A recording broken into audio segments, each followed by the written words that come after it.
नमस्कार दोस्तों, आप सभी लोगों का स्वागत है। हम लोग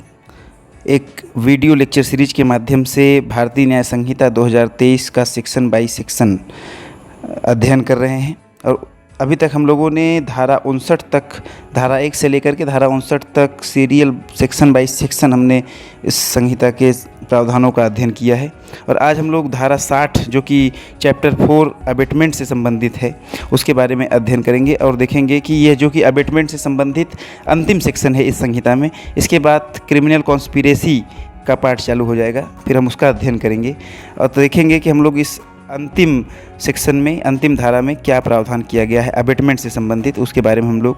जानेंगे इस वीडियो के माध्यम से। लेकिन आपसे निवेदन है कि अगर अभी तक आपने हमारे पिछले वीडियोस नहीं देखे हैं और अबेटमेंट के बारे में आपको कन्फ्यूजन है तो आप हमारे पीछे के वीडियोस देख सकते हैं और अपने डाउट क्लियर कर सकते हैं। और इस वीडियो में अगर आपका कोई डाउट हो तो आप कमेंट के माध्यम से हमसे अपने डाउट क्लियर कर सकते हैं। और आपसे निवेदन है कि अगर चैनल को सब्सक्राइब नहीं किया है तो सब्सक्राइब करके बेल आइकन ज़रूर दबाइए, लाइक और शेयर भी करिए। दोस्तों, भारतीय न्याय संहिता का धारा 60 यह कहता है कि whoever intending to facilitate or knowing to be likely that will thereby facilitate the commission of an offence punishable with imprisonment. उन्होंने कहा कि जो कोई भी हो सकता है, वह आम आदमी हो सकता है, पब्लिक सर्वेंट हो सकता है, कोई और व्यक्ति भी हो सकता है, जो किसी अपराध को करने के आशय से, किसी अपराध को सहायता करने के आशय से कोई ऐसा कार्य करता है अथवा कोई ऐसा कार्य करता है जिससे उस अपराध को किए जाने में सहायता होना संभाव्य है और वह अपराध जो कि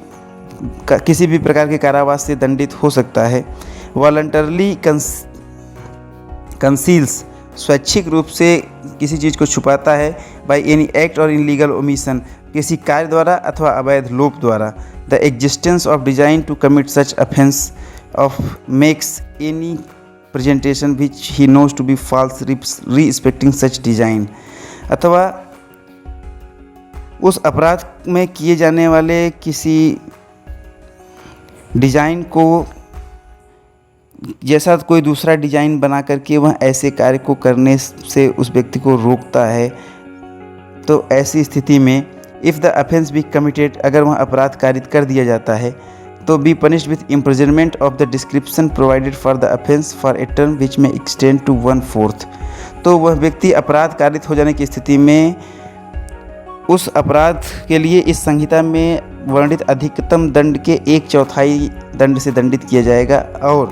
अगर वह अपराध कारित नहीं किया जाता है, if the offence be not committed, then to 1/8 of the longest term of such imprisonment, तो उस अपराध के लिए इस संहिता में दिए गए अधिकतम दंड के 1/8वें भाग से, 1/8वें भाग से वह दंडित किया जाएगा। जैसे कि अगर कोई 8 वर्ष की सज़ा है तो उसे 1 वर्ष की सज़ा दी जाएगी और विथ सच फाइन, अथवा वह फाइन से दंडित किया जाएगा जिसके जितना इस संहिता में उस अपराध के लिए फ़ाइन देना संभाव्य है, अथवा दोनों से दंडित किया जाएगा। यह धारा 60 का प्रोविजंस है। धारा 60 कुल मिलाकर के यही प्रोविजंस करता है कि अगर कोई व्यक्ति किसी ऐसे अपराध को सहायता करता है या उस ऐसे कोई कार्य करता है, एक्ट या इनलीगल ओमिशन करता है, अवैध लोप करता है, जिसके माध्यम से उस अपराध को किए जाने में सहायता प्राप्त हो सकती है और ऐसा अपराध किसी भी प्रकार के या किसी भी अवधि के कारावास से दंडित है, वह स्वैच्छिक रूप से कुछ छिपाता है, bye act or illegal omission, या कोई ऐसी डिज़ाइन को गलत तरीके से प्रस्तुत करता है जो जिस डिज़ाइन के गलत प्रस्तुतिकरण के माध्यम से वह अपराध कारित हो सकता है, तो वह उस अपराध के लिए जिसके लिए वह ऐसा कार्य करता है या इनलीगल ओमिशन करता है, उसके लिए इस संहिता में वर्णित जो अधिकतम अपराध है उस अपराध के घटित हो जाने के बाद उसके 1/4 भाग से, और अगर अपराध घटित नहीं होता है तो 1/8वें भाग से दंडित किया जाएगा, अथवा फाइन से अथवा दोनों से दंडित किया जाएगा। ऐसा यह धारा 60 प्रोविज़न करती है जो कि अबेटमेंट से संबंधित अंतिम धारा है। अब इसके बाद हम लोग क्रिमिनल कॉन्स्पिरेसी, आपराधिक षड्यंत्र के बारे में पढ़ेंगे और देखेंगे कि उसके बारे में धारा 61 से इस संहिता में क्या प्रोविजंस किए गए हैं। और आशा है दोस्तों कि जो भी हमने अबेटमेंट से संबंधित डिफरेंट प्रोविजंस और डिफरेंट सेक्शन में जो भी जानकारी थी आपको आसान शब्दों में बताने का प्रयास किया है और आपको आसानी से समझ भी आई होगी। और अगर नहीं समझ में आती है तो आपसे निवेदन है कि कमेंट में अपने डाउट ज़रूर बताएं, जिससे हम और आप मिलकर उसे क्लियर कर सकें। और अब अगले वीडियो में मिलेंगे, तब तक के लिए नमस्कार। अब अगला पार्ट होगा क्रिमिनल कॉन्स्पिरेसी धारा 61 से। धन्यवाद।